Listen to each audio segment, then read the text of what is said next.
Pendant longtemps, nos invités ont eu le sentiment d'être transparents. Ils donneront leurs conseils à Roselyne et Christophe qui, eux, n'ont pas encore eu le déclic. Votre timidité vous empêche de faire certains boulots que vous aimeriez faire?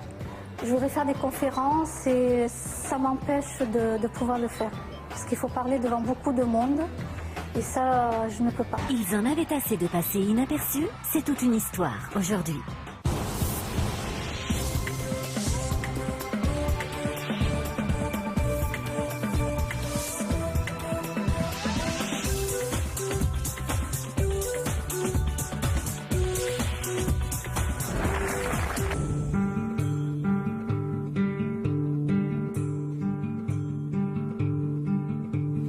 J'ai 40 ans et je n'arrive pas à exister dans ma vie. Je n'arrive pas à avancer et ma timidité me bloque beaucoup. Roselyne souffre depuis sa plus tendre enfance d'une timidité maladive. Une timidité qui aujourd'hui l'empêche de prendre sa vie en main. Et je veux changer. J'en ai marre de passer inaperçue aux yeux des personnes et je voudrais réaliser mes rêves. Je voudrais être coach et mon problème c'est que je suis tellement timide que je n'arrive pas à parler devant une assemblée, à parler devant des gens et ça me bloque. Pour atteindre son objectif, Roselyne s'est inscrite à un stage afin de vaincre sa timidité. On va échanger avec le groupe sur un mot qui va être le mot timidité. Qu'est-ce que la timidité pour moi? Qu'est-ce que ça évoque? Premier exercice, oser prendre la parole.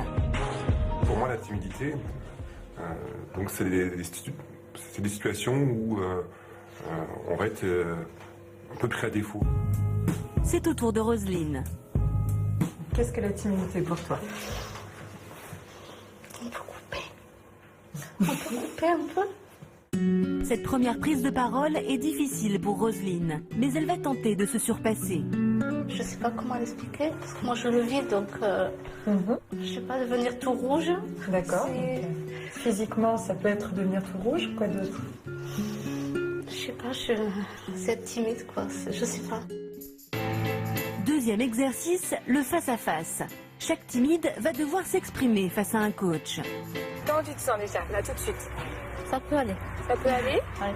Mais déjà là, faire quelque chose maintenant, c'est-à-dire m'exprimer, c'est me lancer dans le vide quoi. Voilà, je le fais vraiment aujourd'hui. Peu à peu, Roselyne se détend et dévoile même une partie d'elle-même.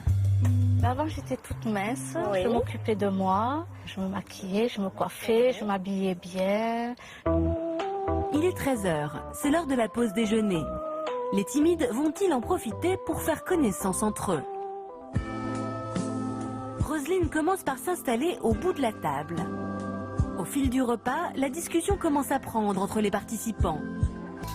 Le dernier atelier de la journée provoquera-t-il un déclic chez Roselyne? C'est simplement de basculer comme ça et de laisser vos bras. Normalement, on va se cogner dedans. Si vous lâchez complètement prise, vos bras, en fait, ils touchent les autres comme du caoutchouc. Ils rebondissent. Voilà, lâche tes bras vraiment. Voilà, c'est ça, exactement. Parfait.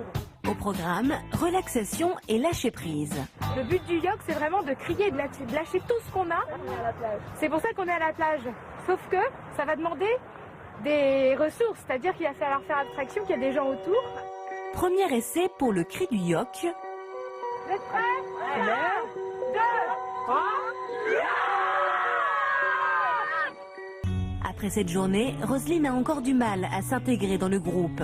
Grâce aux encouragements de sa coach, elle se lance enfin. 1, 2, 3. Je suis contente d'être venue et de me dire qu'à 40 ans, tout est possible et qu'on peut un jour changer, oui.